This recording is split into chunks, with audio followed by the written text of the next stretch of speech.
We are Hey live. everyone. Hi, Deb. How are you today? I'm really good. How are you doing today? I am doing well. Welcome to Real People, Real Stories, Raw. How are you on this beautiful Sunday afternoon? Oh, I'm doing wonderful. I beautiful sunny today. It's not too cold out, and yeah, I'm so excited to speak with Lisa. It was such a wonderful show last week, and I'm just so glad and grateful that she can come back on and go over the rest of her story. So, for those of you that missed the show last week, Lisa Sibaniak is going to be coming in live from just about an hour outside of London, England, where that's our home today, originally from Canada. And last week she came on the show to share her story of the traumas and abuse that she had encountered from the age of 2 to 12. And she's going to touch on that today, but primarily we spent the hour really focusing in on what life was like for her as a young child and as a young teenager and what transpired thereafter. We ran out of time, and I felt it was really important to have Lisa back on the show because she has worked through decades of initially trying to find comfort and inner peace within herself, and just to be able to learn how to like herself, never mind love herself. That was just almost an insurmountable idea, fantasy perhaps at the early stages.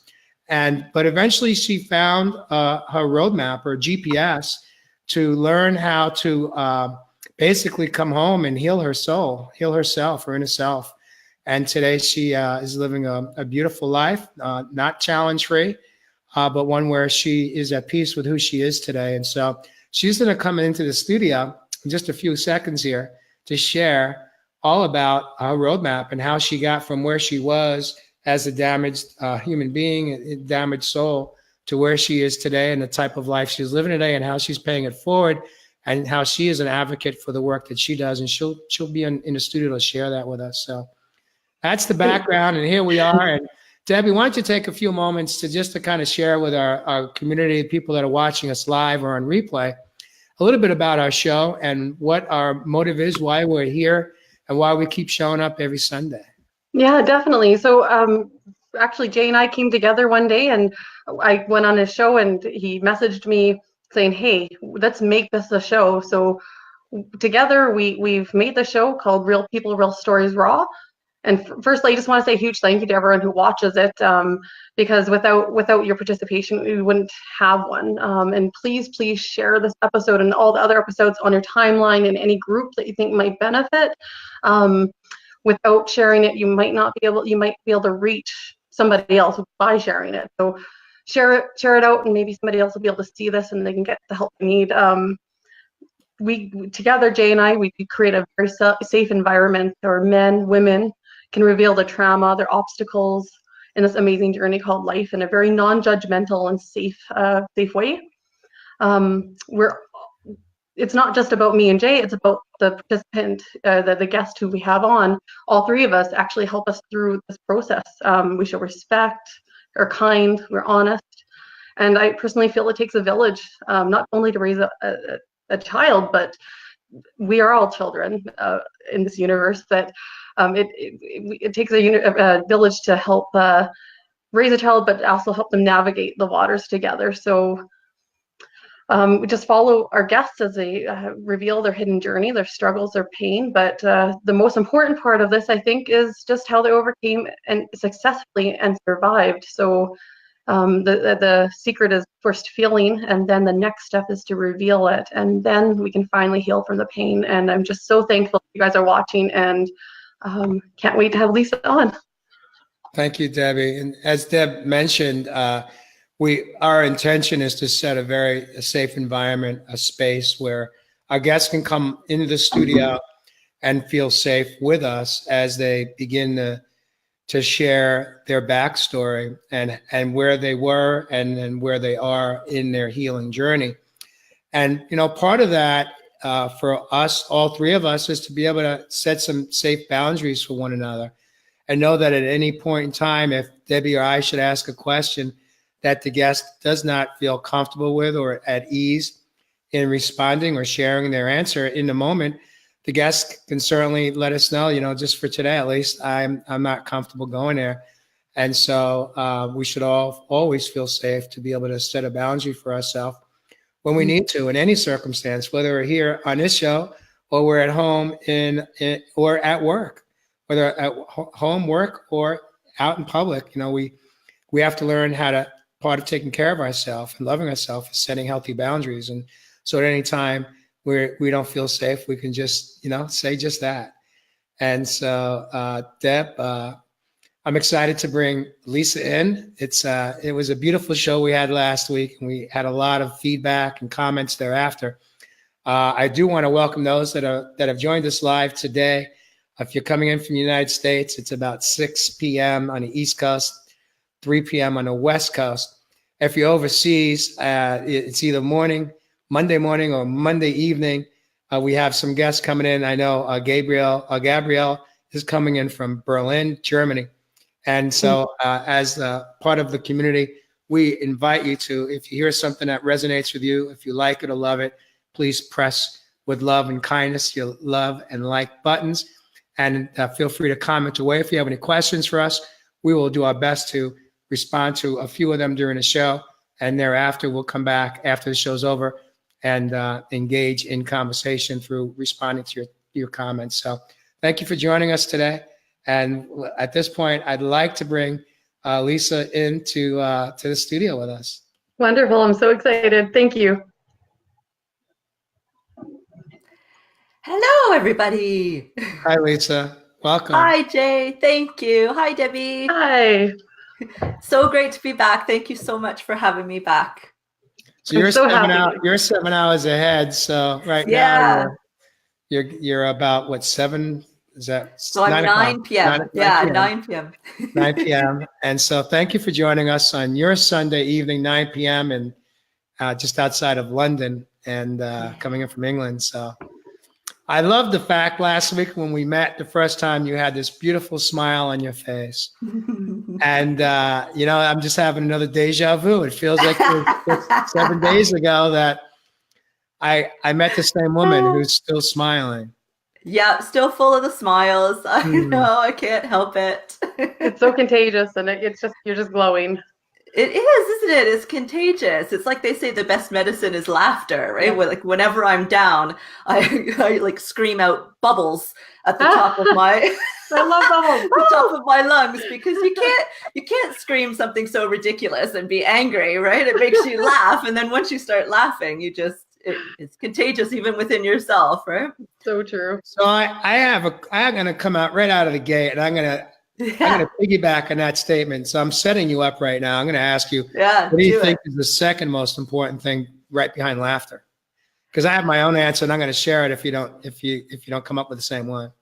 So mine is surrender.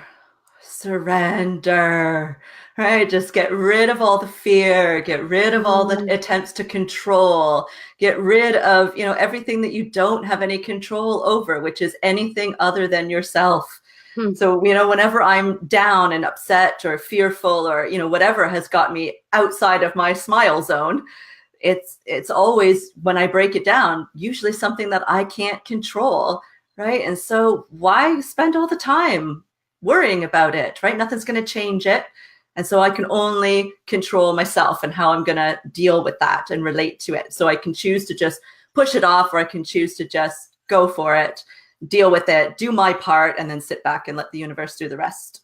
I like your answer. It's different than the one I had in mind, but obviously surrender is a huge part of recovery and healing, the healing process for sure.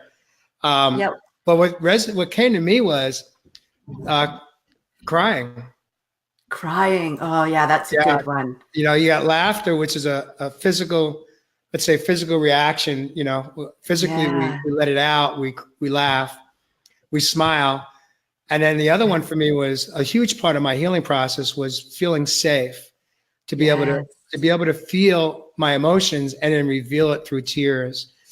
And that was such a huge part of my initial recovery, and then shifting from recovery into the healing process. And I cried every day for the Oh, first bless. solid year. And then a year or two, I kind of skipped a few days here or there, but I think I was hitting it probably every 2 or 3 days.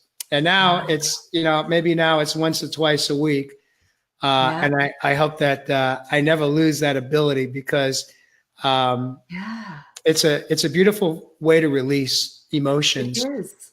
And when crying isn't always about negativity. It's not always about sadness or anger or hurt feelings. Sometimes when we're able to cry because we are just in total gratitude, we're coming from that space of just totally just being emotionally impacted in the moment, and the tears of joy is just a Yes. beautiful way. So whether we have tears of joy or we have laughter from within our soul, they both touch us and really help us in the healing process. And so That's beautiful. I think I always cry when I'm overwhelmed. And so, but overwhelmed doesn't always have to be a negative thing, like you said, right? You Yeah. can be overwhelmed with joy, right? Yeah. Be overwhelmingly excited. And that'll make me cry just as much as if I was overwhelmed with something that is negative. It is a great release of that excess energy, right? And just bring you back to balance. And I think that a lot of people define crying, or as children they would cry only when they either wanted to get something or were really hurt and kept it in. But as an adult now, once I hit, I guess I'd say hit my rock bottom too. I had to rebuild the whole foundation, and I cry so easily now, and I don't apologize. Before I used to apologize. I would say, "Oh, I'm sorry. I don't want to offend you with my tears, with my emotions. I don't apologize anymore." I just said, "Yeah, this is me crying because I'm just really emotional, and when I hear the truth, I cry." So I probably will cry sometime during this show, but I embrace it. Yeah, and I think a lot of times other people around us, when we start to cry, they feel like they've got to fix it, right? They've got to say the right thing, or do the right thing, and it puts pressure on them, and they don't realize that you're just crying to release. It's the crying itself is actually the healing. You don't need the magical words to be said to you or anything. It's that you feel safe, that you can cry in front of that person. Yeah, you're there and you can cry in front of them, and there's nothing that needs to be said. It already has been with them being there and you being safe. For me, I knew when I had actually arrived was when one day, a couple of years ago, I was literally with a client, my client. He was my client, I should say. Right. A restaurateur owns a lot of restaurants.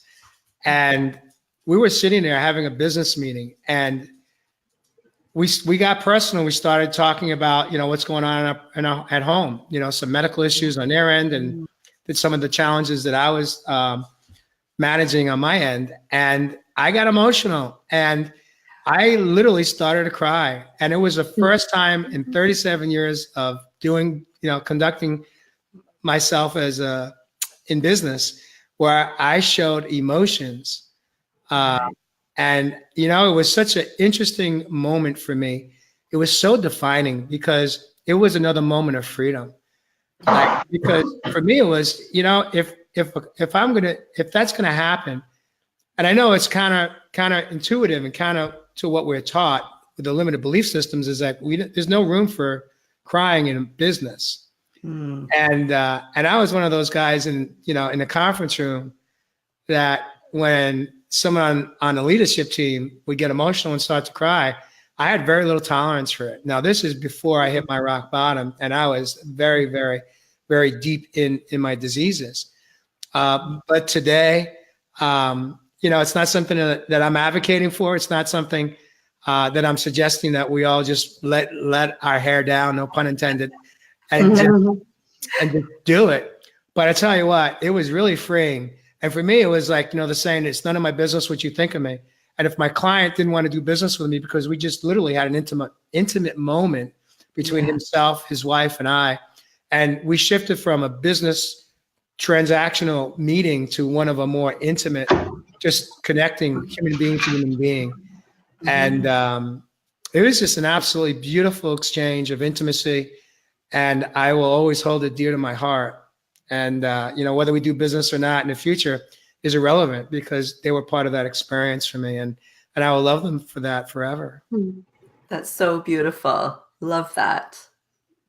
Love that. I would can love to see transition. comments here about crying. I think a lot of people agree. Kimberly saying that crying is cleansing.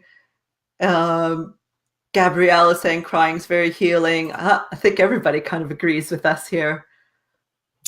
I used to think crying was a sign of weakness, right? Mhm. Because Of course. of my childhood, that's what I would always get from my abuser. If I cried, he would literally say, stop crying or I'll give you something to cry about. Oh, I And got that too. yeah, it's such a Mm. common one, isn't it? Oh my Yes. God.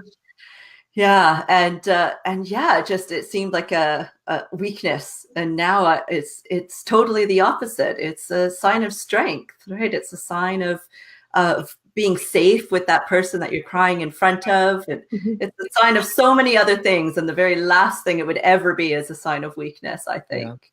I agree. So we're at this point that we probably should transition into why we're really here today. Probably. And take the floor, Lisa. All right. So for anybody who didn't get to see our show from last week, I'll just briefly give you an outline. So I have survived 10 years of child abuse. And so this might be a bit of a trigger warning for you. I won't go into much detail, but still, you never know when something could trigger you. So just be aware. So my abuse started when I was 2 at the hands of my now ex-stepfather, and it was physical, emotional or mental abuse, and eventually became sexual abuse as well, until the age of 12 when my mom found out and got me to safety, which I'm so incredibly blessed for that. But the abuse didn't end there, because even though I was safe from him, I wasn't safe from myself, because I really believed those words that he told me. The physical abuse and the sexual abuse were their own journey of recovery, but they were minuscule in comparison to what I had to do to get over the emotional abuse, being told every day for 10 years of my formidable years that I was ugly, stupid, worthless, useless. Nobody was ever going to love me. I was never going to be anything. I believed that, right? Especially when the adult in the room is saying that. And he would express that in a lot of other different ways as well, just generally how he treated me and the nickname that he gave me, and just all that kind of stuff. So when we left, I was safe from the physical and the sexual abuse, but I wasn't safe from that emotional abuse because it became my own mantra. I played it in my head every moment of every day until I finally was ready to actually ditch it and find the truth, right? Discover my real truth. So what I had to get over was far more than just his abuse. It was the abuse of myself and the shame that came with that. Once I actually realized that I had been doing that to myself, I actually felt more shame than I had felt for the abuse itself at his hands. Because this was something that I had done to myself, right? How could I have been so stupid? Oh, he must be right. I am stupid. I'm so stupid that I couldn't see that I was harming myself, right? It was just this whole vicious cycle until eventually, when I was in my late teens, I started to have a bit of an awakening that turned into a real awakening when I was about in my mid-20s. So that's about as far as we got last time, wasn't it? Mm-hmm. Yes. And so the intention for today really is, because as we got to know you, we were both very impressed with how far you have come in your healing process and finding inner peace within yourself. Most importantly, learning how to first like and then love yourself.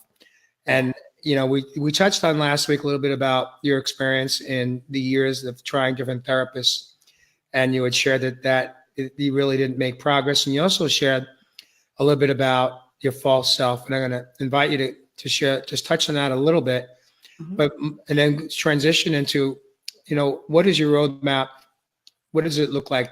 How did you get from there to here? Because you made some significant leaps and bounds, shifts in your mindset and in your healing process. And really interested to hear, what tools did you use and how did you learn how to get from there to here?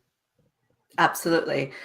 So the false self that you're talking about is that facade that I put on for everybody else to see, right? I didn't really know who I was because I was defining myself by my abuse. But at the same time, I didn't want anybody to know that I had been abused. So this wasn't something that I wanted to, advertise in any way, shape, or form. I wanted to just ignore it. And if I ignored it, it would go away, and it meant it never happened, and I could be normal like everybody else. And so I would gauge the room. It was a skill that I had learned to be safe in my house during those years of abuse, right? Gauge the room, see what the mood is, particularly of him, but in this case, any of my friends, any family, anybody that was in my space at all. What did they need from me? And then I would give them that. And they never needed a sad, depressed, negative, suicidal teenage girl. Nobody ever needed that in the room, right? That's who I was. But who I showed them was who they wanted to see, which was the smile and the laughter and my life is great and everything just falls magically into place. I have no problems kind of person. And I kind of thought that if I just did that for long enough, that's who I would become. But I'd wake up the next day and not be that person again. I'd have to put that mask back on every single day. So my journey to become the actual person with the true smile on her face that actually feels like things do fall into place because I'm connected to myself and to the universe. And I feel every single bit of strength that I have within myself. And I love myself. To become her, I had to do a lot, right? It sounds like when you've got three people on a show like this, that, we've all come from our struggles and we all are on our healing journey. It can sometimes seem like, oh, we just snapped our fingers and it was so, but it's not. We all have to reach a point where we say enough is enough. And everybody's point is different. Everybody's rock bottom is different. And everybody's moment where they decide, I want to get better and I want to do the work myself to get to that place is going to be different for everybody. And so, like I think everybody else, for the first bit of my healing journey, I wasn't there. I didn't want to actually do the work. I just wanted the end results. I wanted to be the girl with the smile and the happy life. And so I did what I thought I had to do, what I was supposed to do. I started reading books since I didn't actually get on with therapy, which was my own fault because I wasn't willing to engage with therapy, right? I was at the stage where I had to get help, but I didn't want help. So I showed up, I made the appointment, I showed up, but then I didn't do anything. So nothing happened, nothing changed in my life. Duh, right? But I wasn't making that connection. It was the therapist's fault, right? Therapy's stupid, it doesn't work for me, all that kind of language. And then I found my way to self-help books, which was my first kind of step. But I still was in this zone where I thought if I purchased the books and I spent the time reading the books and I highlighted all the passages, that was the work. And so for 6 years, I had myself convinced that I was working on myself, that I was actually healing, I was actually growing. All I was doing was having a whole bunch of revelations that I was hoping by some magical process would just infiltrate my life and make me better. Right. So it took 6 years for me to have my next kind of aha moment where I realized I'm not actually doing the work and I want to do the work. And that was, oddly enough, it was a quote that I came across, and it was, she needed a hero, so that's what she became.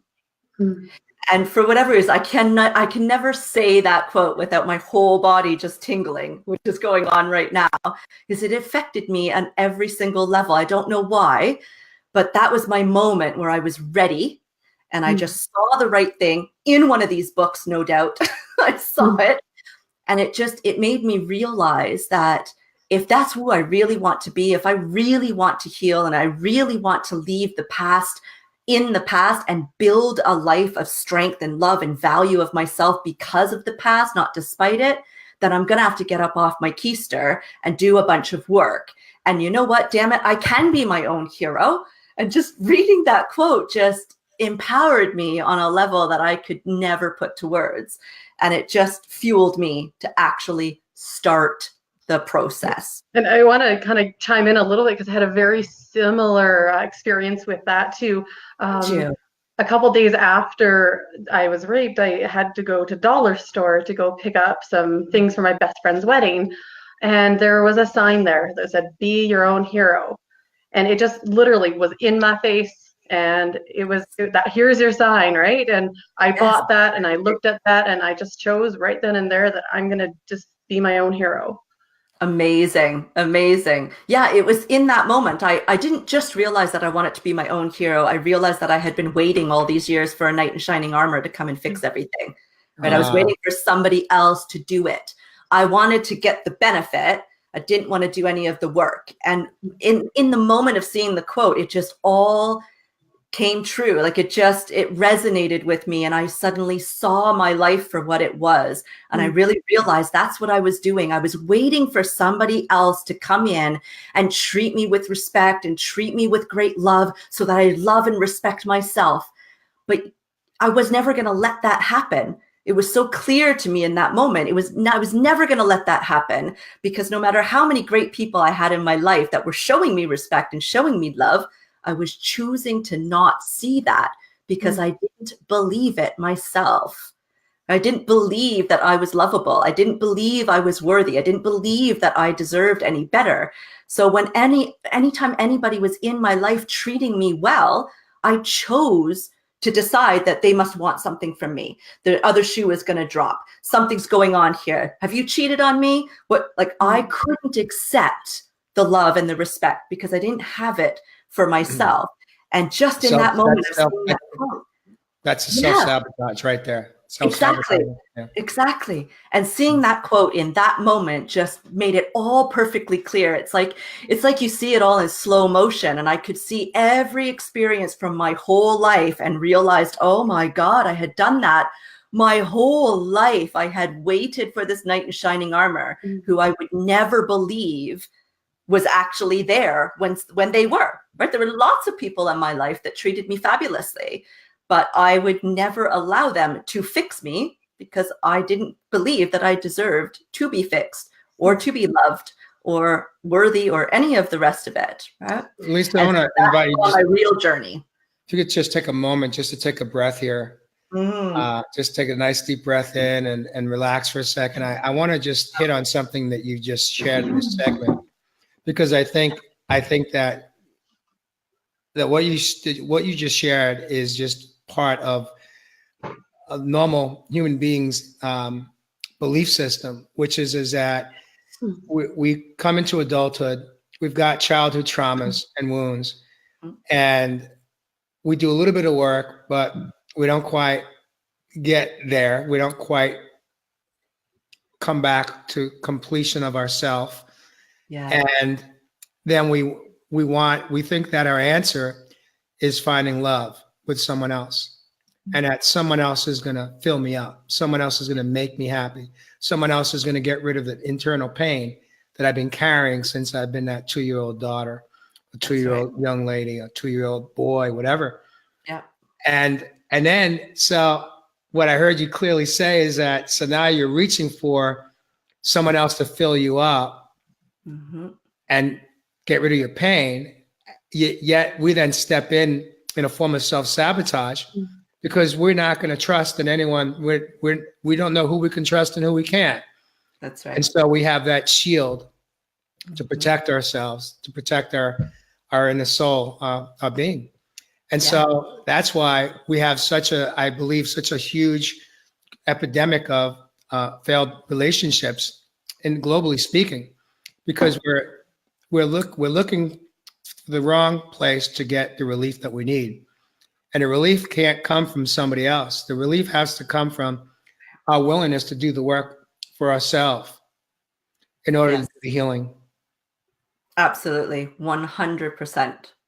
I completely agree. I thought that if somebody wanted to date me, that meant that I was worth loving. If somebody wanted to marry me and wanted me to have their babies and, all that stuff that society says you're supposed to do at certain times, if I could find somebody that wants to do that with me, then that would mean that my abuser was wrong, that I am lovable, that I am worthy to somebody, right? I have value to somebody.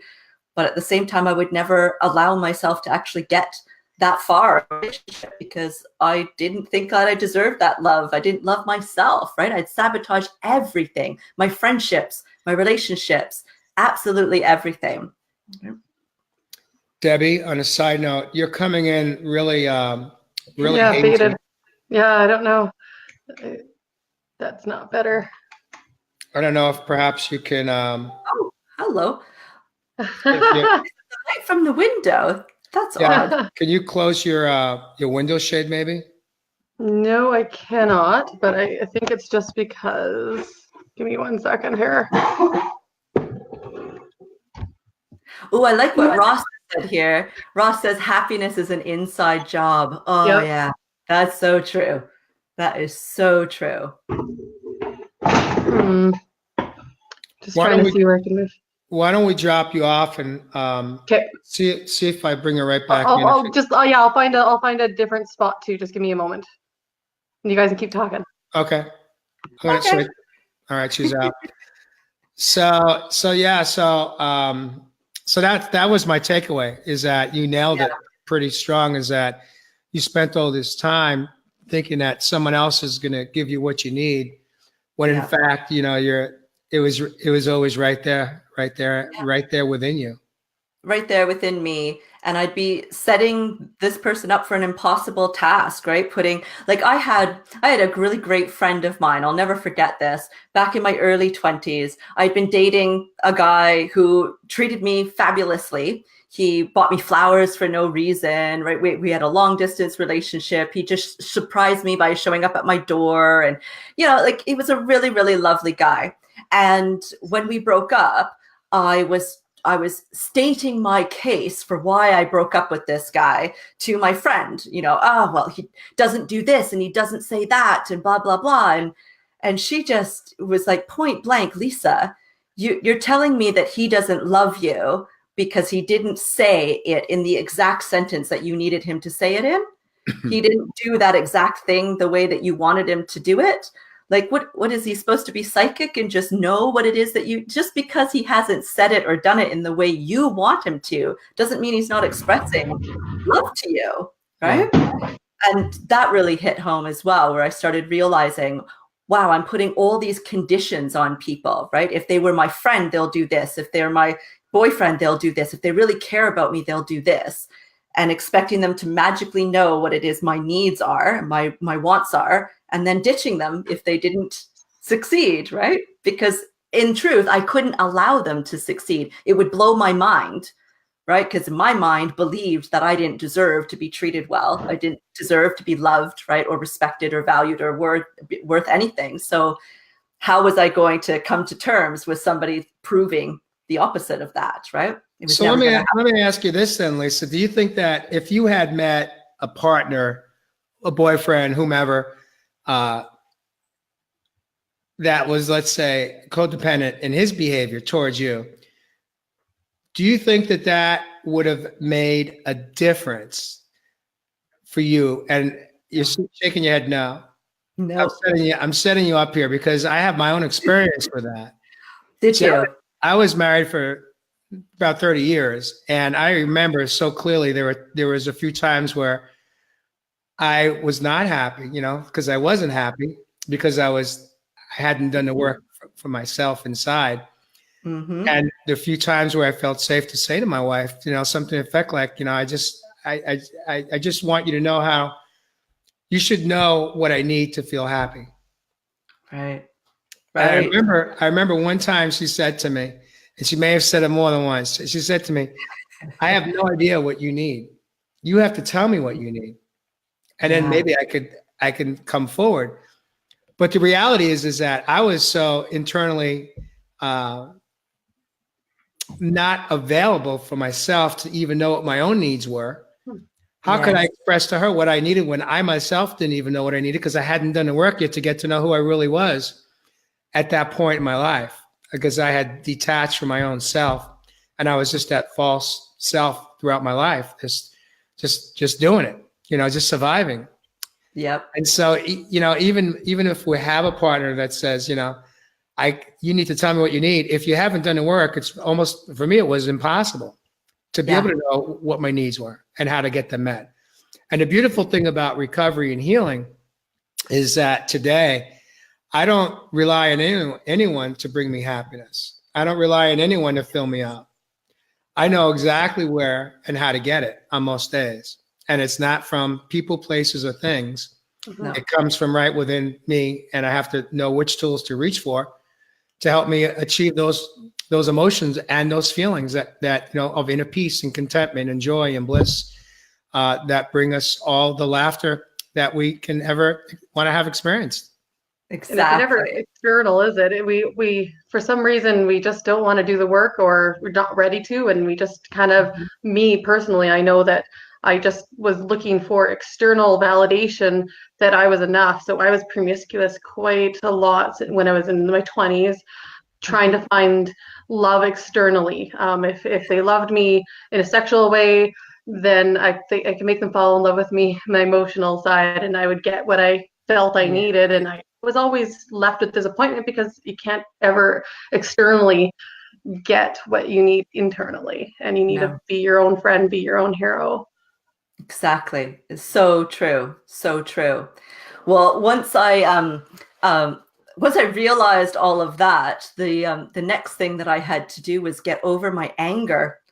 So I was angry, obviously, that the abuse had happened, but now that I realized that I had a lot of work on my plate to do, I was really pissed off that the actions of somebody else meant that I had to change my whole life. And I had to do all of the hard work to become the person that I would have become if he never did those things to me, right? I had like this real sense of real injustice has been done here, and almost a stage of, I'm going to be defiant then. I'm not going to do the work because I shouldn't have to. Right? Yeah, I've been there. I was mad. I was mad. Luckily, it didn't last for too long because I eventually was able to talk myself into realizing, well, wait a second here. You're not doing the work for him in any way, shape, or form. You're doing it for you. And it doesn't matter how you got to this place right here today. It's not the place that you want to be. And nobody else can help you get on the other side where it is that you want to be but you. So just suck it up, buttercup. Like, it doesn't matter why you have to do the work. Exactly. Let's pull up the big girl panties and let's get going. Let's get the work done. So then came the really hard work. And I did two major things, I think. I mean, there's a lot of things that I did, and I'm sure you guys can relate with this. There's not just one thing that you do by any stretch of the imagination, but the two major things that I had to do to get to the place that I am now is I had to tackle my belief systems, and I had to tackle what I was getting from what I was doing.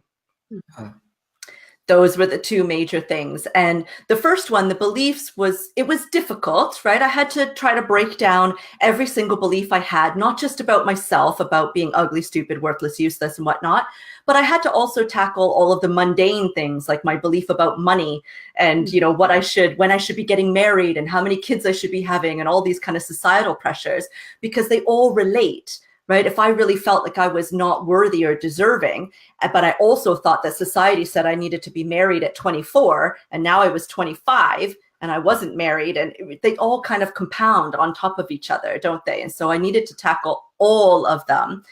And by tackling them, I mean, I needed to look at each one individually in the face and do the hard work of realizing the evidence I thought was there my whole life, which was really just the choice I was making to see what I wanted to see because of my belief that it was there, and then actually go looking for the real evidence that existed, right? Like, I truly believed I was ugly, right? A person told me every single day for 10 years, from 2 to 12, that I was ugly. He gave me the nickname of Gonzo off of Sesame Street, with the character with the large nose, right? So what do you think happened every time I was a teenager and a boy didn't like me that I liked, or a boy that I was dating broke up with me, or somebody I was dating cheated on me? It was because I was ugly, right? I couldn't look in the mirror and see any kind of beauty, because that is not what I believed, right? So I thought I had evidence all along my life for why I was ugly, until I looked at it and realized, well, we were just kids, boys lost interest, or boys don't have to like me. It doesn't mean that I'm ugly if somebody doesn't actually resonate with me and like me. Just whatever, right? Like, It's just not their cup of tea. That's okay. exactly. It's all right. I'm still a great person. Right? Yeah, I'm all exactly. right. Right. And I just started looking at it differently. And I started realizing all the times that I chose to see that things were happening because of my lack of beauty on the inside and out. And now I needed to make the choice to find the beauty on the inside and out. So finding the beauty on the inside was super easy, right? I could look back on my life and say, well, I've always been a good person. I've always come from a place of being genuine and caring. And, you know, I've never tried to purposely hurt somebody or whatnot. But the finding the beauty on the exterior was very difficult because I didn't feel beautiful. So I had to take it the little steps at a time, right? I had to start listening to compliments, for example. That was the hardest thing for me, when somebody would give me a compliment, even if it was something external, like, oh, Lisa, I love your shoes. It's like, oh, well, I didn't pay a lot of money for them. I got them on sale. I do that all the time. I used to do that all the time. Yeah. Yeah, right. It's like, it's your shoes, Lisa. It's all right. You can just say, thank you. Yeah.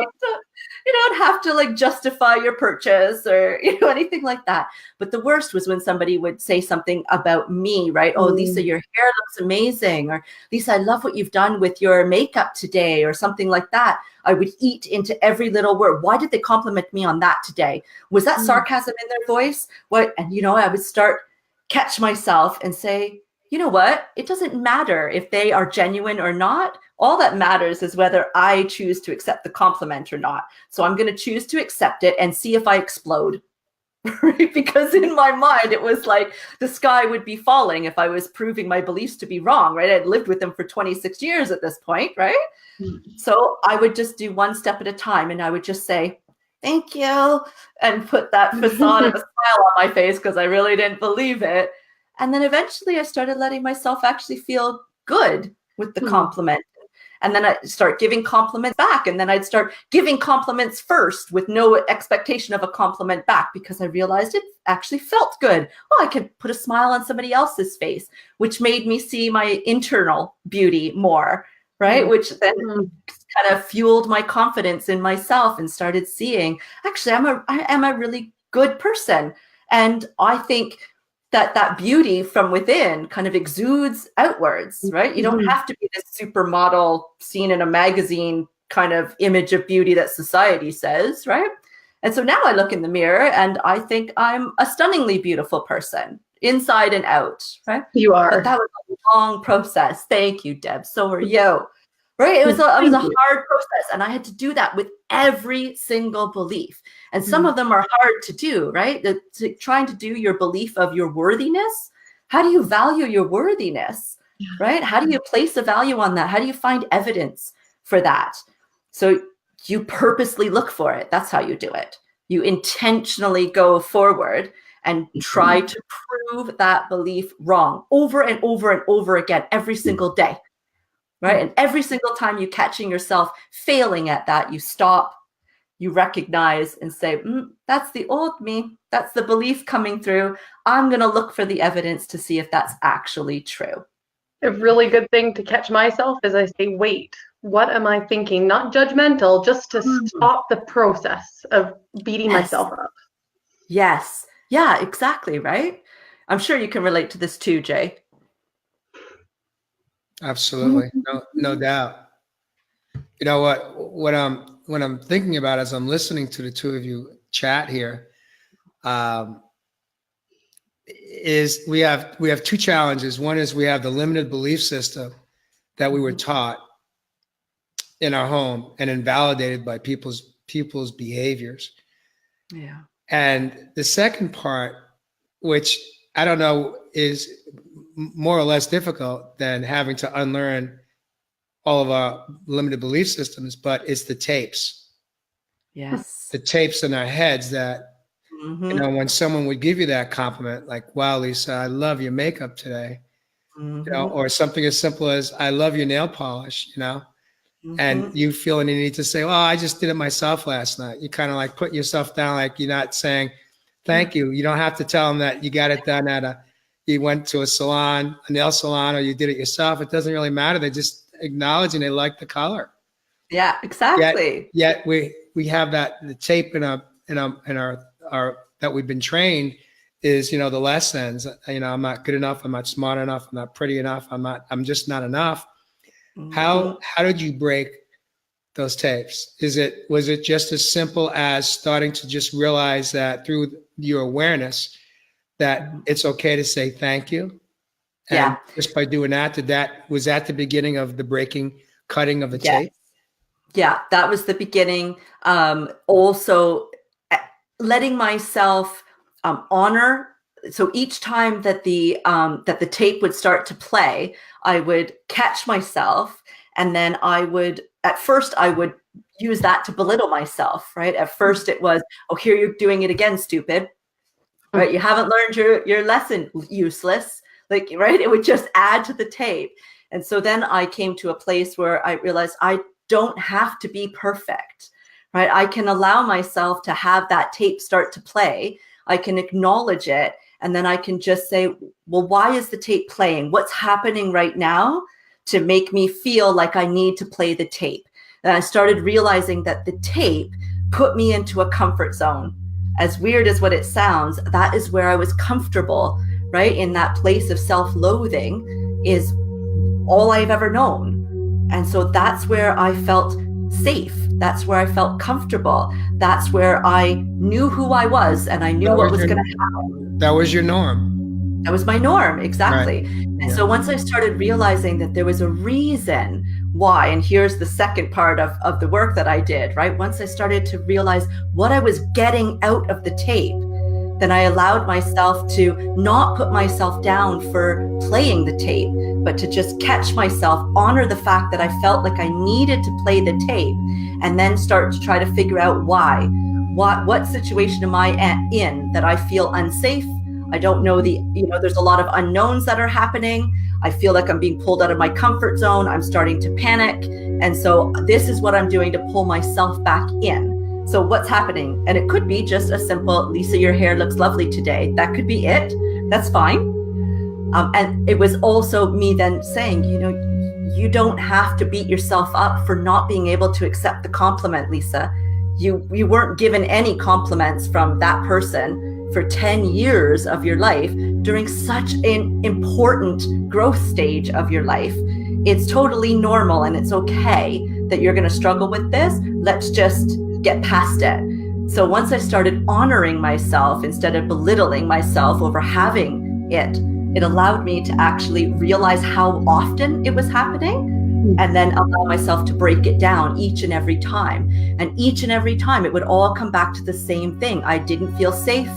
I didn't feel comfortable. There was a lot of fear of the unknown that was happening. And that was what I would do to bring myself back in. So I needed to find a new way, right? If I'm feeling like I'm being unsafe, I'm in a place of fear, or I'm feeling like I'm uncomfortable, I need something new. I need to do something that will allow me to feel comfortable and safe and, minimize the fear without putting myself down and belittling myself so much.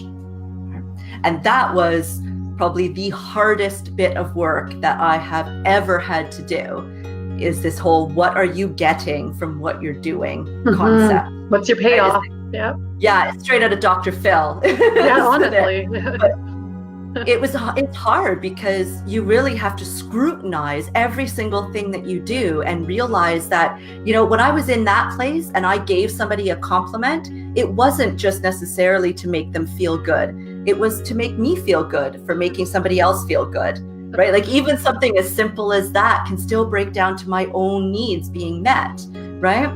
So then I could honor that and say, all right, well, there's nothing wrong with you feeling good for making somebody else feel good. But let's look at some of the other things that you're doing that don't meet your highest good, that don't serve you in the best way, right? Because there's nothing wrong with the need to feel loved or accepted or respected or safe or comfortable. There's nothing wrong with any of those needs. What's wrong is the way that we go about trying to meet them, right? And if that way is pressing play on that damn tape over and over again and belittling yourself and holding yourself back from having a life you truly deserve, ultimately because of the words and actions of somebody else, that's not serving your highest good. There's a better way to get those needs met. There's a better way to feel safe, feel comfortable, feel loved, accepted, respected. Does that make sense? That's absolutely beautiful. And I have a similar experience of a story running in my head. I used to be 385 pounds, and I had a great big apron of fat and a belly, and I always used that as my story. That was my protection. That was my shield of why I didn't feel loved, why I didn't have love, why I was divorced. That was my story, and I was hanging on to that. And then when I had the skin removal surgery, just before it, I was terrified, not of the surgery. I was terrified of losing my story. I was terrified of not knowing what, I didn't have the protection anymore. And I was so scared of not having that story to back me up of why I'm not enough. So and then I'd have to actually be the person who I knew I was and basically step up to life. And I was scared. Yeah, that's it. It defined you for so long, right? Yeah. Now all of a sudden it's going to be gone. Well, I don't even know who I am without that, right? Yeah, exactly. Yeah. I would like to take a moment here just to acknowledge the two of you. I'm just sitting here and I just honor the two of you so much right now for just speaking your truth and allowing yourself to just be vulnerable and honest and authentic in this moment with me and everyone that's with us in this moment today. How beautiful is it that we can feel safe to let go and release our external shield of armor that protected us, that we thought was protecting us for all those years that we were internally dying and in pain, and to know that we no longer have to have that false self, and we could not only have this conversation together, but we could have it together in a most public, open forum way that's available today outside of being on a physical stage together and sharing it globally. We're each coming in from a different country. How beautiful is this? Cool. It's amazing. And it's amazing how many people resonate with us, and like I've met so many new people now from doing our show last week, and it's spectacular, all the doors that open up when you are at one with yourself and you allow yourself to do what it is that you need to do, and you honor yourself and do something like this, us sitting together and chatting openly about our experiences and whatnot, and then to be able to touch other people's lives, right? To help them maybe spark that moment where they say, I can be my own hero, or maybe they're on the other side of the journey as well. And we end up, resonating with them so much that they decide, I want to go on the show. I want to tell my story as well. Or it's so amazing. We get so many messages from so many amazing people that just either want to share their story with us, but not on the show, or just them saying how much us being open and honest and having this platform has helped them or a family member. It's just quite amazing to know that we have such a reach and such a influence in how other people are going to essentially heal their journey and meet themselves on their journey. Yeah, it's amazing. Yeah. So Lisa, where did you go from there? So after my beliefs and then tackling all my, what do I get out of everything that I do? From that point, it was really putting it all together, right? Like trying to catch myself each day. So I would start like doing self-reflection, for example. I would sit down at the end of my day and I would think about, okay, so when I had this conversation with so-and-so, I didn't show her that it upset me, but I felt like I was upset and I felt like I wanted to play the tape. And so I didn't have time to analyze it in that moment because I was having this conversation that I needed to be involved in. And so I would analyze it at the end of the day, and I would do a lot of self-reflective work and really write it all down, right? Creative writing was really key for me. And I did a lot of screaming into a pillow to help a lot of my anger. And I did this one activity once it was so amazing. But I took a belt and I beat my pillow up.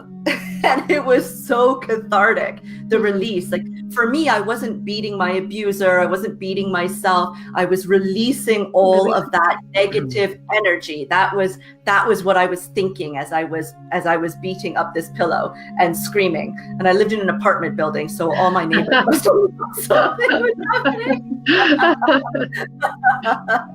Oh God, yeah, that must have been a lot. On second thought.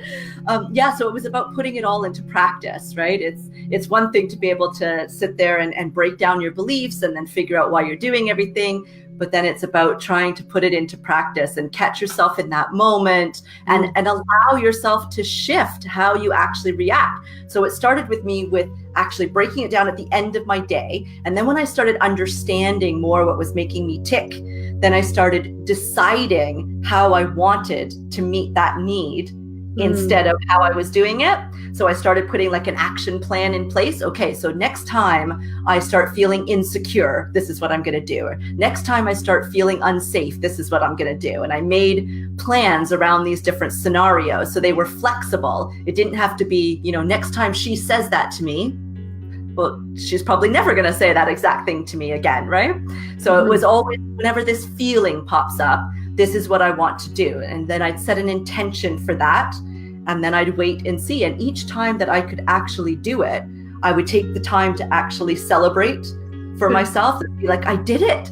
Oh my God, I did it. I may have started to play the tape, but I recognized why I was playing the tape, I recognized what the emotion was that was coming up. And then I acted and I actually changed my script, right? I decided to react to it differently. I decided to interpret what she was saying or doing differently. I decided to not try to control her and just focused on controlling me or whatever the scenario was. And I think that celebration was a huge part of it, right? Really celebrating my success on each little step of the way, no matter how small the step was. That's beautiful. And you just did that on your own. You didn't have any coaching. You were your own coach. You were your own hero. Yeah, exactly, right? I was my own hero. Lisa, what's striking me right now is what I'm feeling is this process that you're describing is one in which probably for the first time in your life, in this moment, you started to show up for yourself, meaning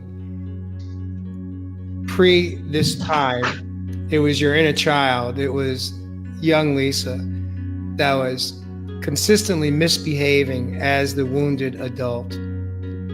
And for the first time in your life, you were examining the behavior of yourself. You were no longer blaming. You were not pointing your fingers outside. You were willing to look inside and truly examine the behavior of yourself. And most likely, a lot of that behavior was your wounded little Lisa that was just now grown up, little Lisa still within. And what a beautiful, beautiful experience that you understood as you started to experience it, that I refer to it as the 3 A's. What you described is you have awareness is the first step. Yes. So you're willing to examine awareness of a behavior. And then secondly, behind the awareness of it is the second A, which is acceptance. Yes. And then behind the acceptance is the action step. Yes. But the process that you just described is it's amazing to me because it works. It works. What we don't understand as a society is that just because we're 30 years old, or 32, or 42, or 52, or we're 54, or we're even in our 60s or 70s, until we stop running the tapes, until we stop misbehaving like that little child that never got healed from the wound, and we start being willing to look within and really question, and as you said, reflect on an evening basis, on a daily basis, your behavior during the day, and what do you want to do differently? What new intentions do you want to set for yourself so you don't repeat or hurtful behavior that hurt you. Yeah. It sounds so simple. It does sound so simple, doesn't it? It is not simple at all. It's Well, it not takes simple. it takes a commitment. I mean, ultimately, it's about committing to yourself that, for the first time in your life, maybe little Lisa had someone that was willing to love her That's right. and to take care of her and to protect her. And you didn't need to look outside to have that need met. You didn't need it from a mom. You didn't need it from a stepfather who was not available for you. You didn't need it from siblings. You didn't need it from friends, because you weren't getting your needs met anyway. That's right. When you had that moment of clarity, that awakening, that you just needed to learn how to take care of yourself. Yeah. It felt during those years, and still, I mean, this is work I still do now, right? There's still things that happen, obviously, right? That will cause me to have to self-reflect and say, whoa, well, why did I have that reaction? Or, what belief is that stirring up that I haven't dealt with? Or, so it's always an ongoing process. And every time it happens, it feels like I'm giving my inner child, I'm giving young Elisa a big hug and saying, I've got this. Go have a seat over here. I've got this, babe. That's beautiful. I love that. I just step up for her, right? So she's still present, she's still there, and she's watching, but she doesn't have to do anything, right? She just needs to know that I'm there, I've got it, and I'm never going to let her down. That's beautiful. Exactly. You That's got absolutely it. beautiful. Wow.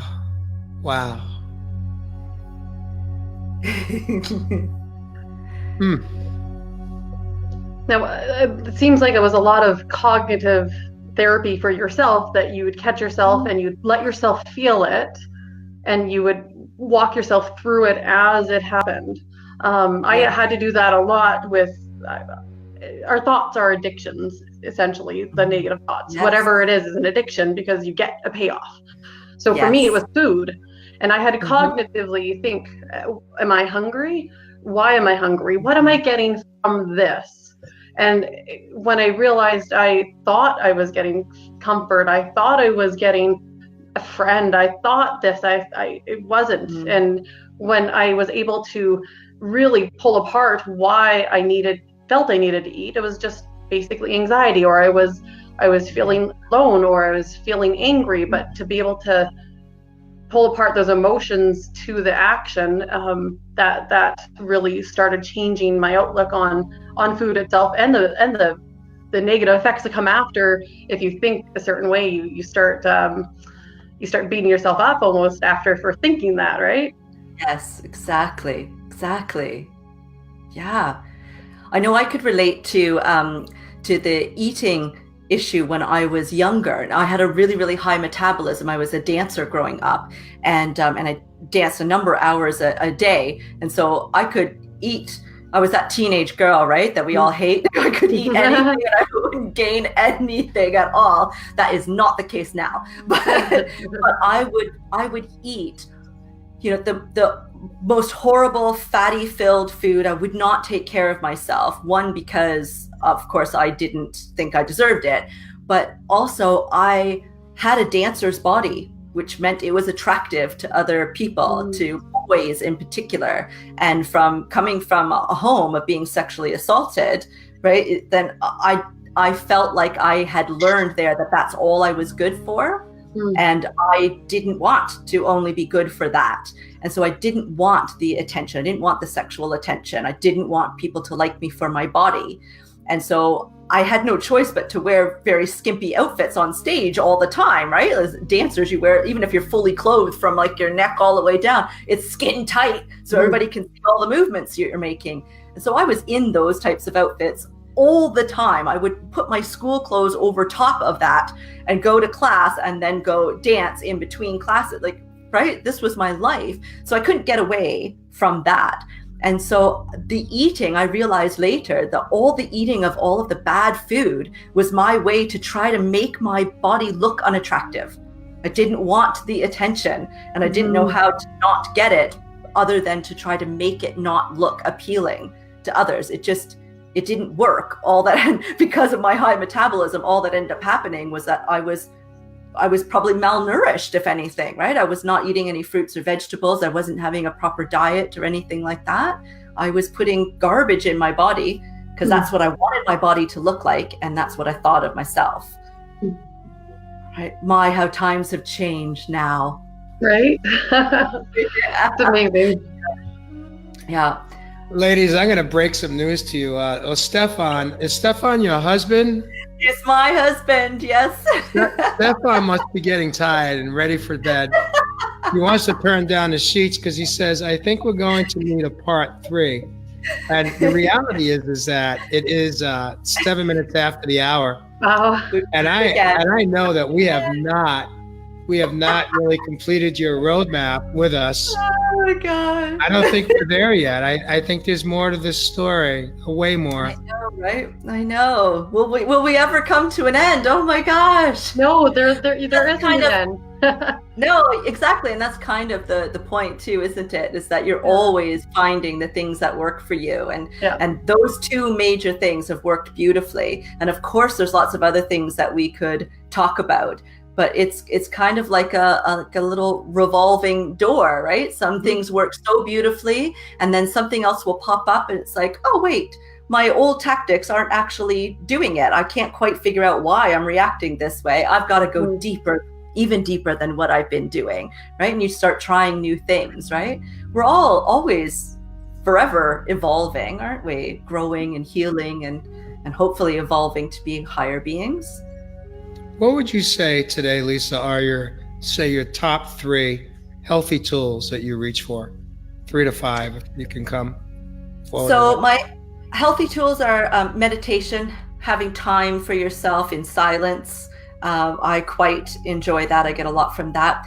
Having a routine of sorts that involves self-care. So like I practice some sun salutations with yoga every day. I know, Jay, that you're big on going for your walks. I love your lives that you do, going for your walks like that. I go for runs as well most days of the week. I just love, to get outside. And I think every time we do something for ourselves in particular, we teach ourselves our worth and our value. I think it's a really powerful message to our subconscious. And so I make an effort to do that every day. I make an effort to appreciate everything in my day. And I know that sounds silly sometimes, but to take a moment to find the things to be grateful for, especially when I've had a turbulent day, especially when there are times of discomfort, is when I really go looking for the positives so I can find the opportunities, because that changes how I look at it completely, right? It's a shifting of the mindset. Shifting of the mindset completely. And then again, of course, looking at your beliefs, looking what you're getting from whatever it is that you're doing in that particular moment. And then even the simple things like making sure that you're eating well, that you're getting enough sleep, right? We don't function well when we're not sleeping well, right? Like that is a simple self-care item that everybody deserves to have, right? And camping out at McDonald's, that might work for you for other ways of meeting your needs, but that's not what your body actually needs. So there's a better way of meeting that need, whatever it is that you're doing, by eating in that way. And let's find a healthier way of actually doing it. And let's honor your body by giving it more of the sustenance that it actually needs. No, that's beautiful. One of the things for me is intentions. I set my intentions every day with my alarm clock. So as soon as my alarm goes off, which is my routine, I have my intentions, I read them out loud, then I do my meditation. But intentions, and especially when you're going to go do something for the first time, or not even, just what is your intention for this? And then you've released it, and hopefully it goes what you intended, right? I love that. I also have one thing that I learned at the very beginning that I always practice is that the universe is only going to listen and give real energy towards what it is that you have to say. If you're going to complain about something, for example, 3 times, that's it. So 3 times you've got to moan about something. And if you're not going to be willing to do anything about it, shut up. I have a theory too. If you have anything to complain about, you have to think of 3 solutions for each complaint. Yes. So that way you're not just complaining, you are actually creating a solution. So with my son, if he has an issue with something, I said, okay, well, I hear that, but think of 3 things that could change that for you. And even if they don't work, you're problem solving. Exactly. You've shifted the energy there to go towards the solution instead of the problem. Absolutely. Yeah. Love it. Love it. Lisa, with what time we have left today, and when we go off the air, if we could stay in the studio for a few minutes so we can just kind of do a wrap, the 3 of us. But if you could share, perhaps, if you could summarize for any woman or man that is either currently in an abusive relationship of any kind, and or is on the beginning of their healing journey, what would be your closing thoughts that you'd like to share with them today? My number 1 thought would be your abuse is not about you. So anything that is happening to you or anything that did happen to you from somebody else was about them. It wasn't about you. There's nothing that you did, said, wore, acted, any of that, nothing. We pick you up and take you out and put somebody else in. The exact same thing is going to happen to them because it's about the abuser getting what it is that they need by acting in that particular way. So it is in no way, shape, or form your fault. You don't have to feel any kind of shame for what has happened. You just happened to be in the wrong place at the wrong time to meet the need of that particular person. So you didn't have any control over that, but you have all the control over what you do with that. And you deserve better. You deserve to find happiness. You deserve to find love. You deserve to find respect, value, and worth. And all of that comes from one place only, in here. It's beautiful. Thank you, Lisa. Deb, do you have any parting words you'd like to share? Just be yourself and just acknowledge that yourself is enough. You are enough.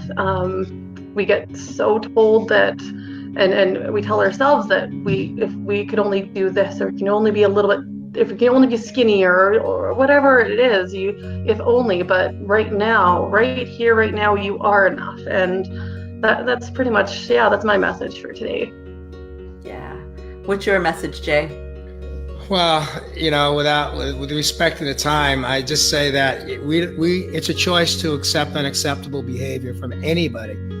I don't care who it is, a friend, a parent, a partner, a boss, an employer, employees. Unacceptable behavior is unacceptable behavior. And it's our choice to accept it or to say no more and learn how to set healthy boundaries for yourself. That's number 1. And the second thing is that you never have to be alone again. There's always someone that will be willing to help guide you if you are ready to step out and step in your own healing process and journey. And to know that the most important person that you could help by stepping out of an abusive relationship is you're in a child, your soul, because you're causing such tremendous damage to yourself that could take years and years to recover from. And no one deserves that, to be treated in any type of abusive relationship. And as you shared, Lisa, it's not about you. It's about that person has got some deep-rooted wounds and pain that they have never worked through. And it's not your job to fix them. It's not your job to save them. It's not your job to take on their pain. It's their job to get the help. And if they're not willing to get immediate help and to see some immediate healthy changes and shifts in their behavior, then you need to get out. Because people, not only do we get damaged, but the people actually have been taken out. It happens every day across the globe. People are killed in abusive relationships, and nobody deserves to be treated that way. And the last part is that there is so much free help that's out there. If you can't afford to see a coach or a therapist or get help that way. There's a lot of mentors and teachers available online. The global community is so far-reaching and so significant, as the two of you have experienced for yourselves. There's so much information and so many people that you could just go through YouTube and get lost in YouTube with a lot of inspirational messages that may help lead you to the beginning path of your healing journey. So. I have one more little message, because so often, and it's a quote that a lot of people say, is treat others as you want to be treated. But I like to reverse things a little bit, and I'd rather say treat yourself how you want to be treated. Treat yourself how you treat others, because we treat others a lot of time. For me, I used to treat everybody so much better than myself, but I wouldn't give that to myself. So treat yourself how you want others to treat you. Absolutely. Absolutely. All right. So Deb, you want to close us out?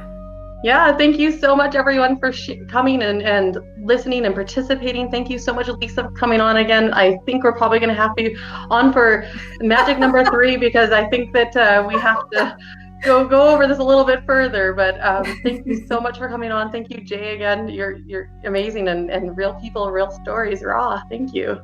Thank you. So we'll catch you next time. Thank you for those that joined us live, and if you catch us on a replay, you showed up just on time, your time. So thank you for being here, Lisa. And we'll see you next week on Real People, Real Stories Raw.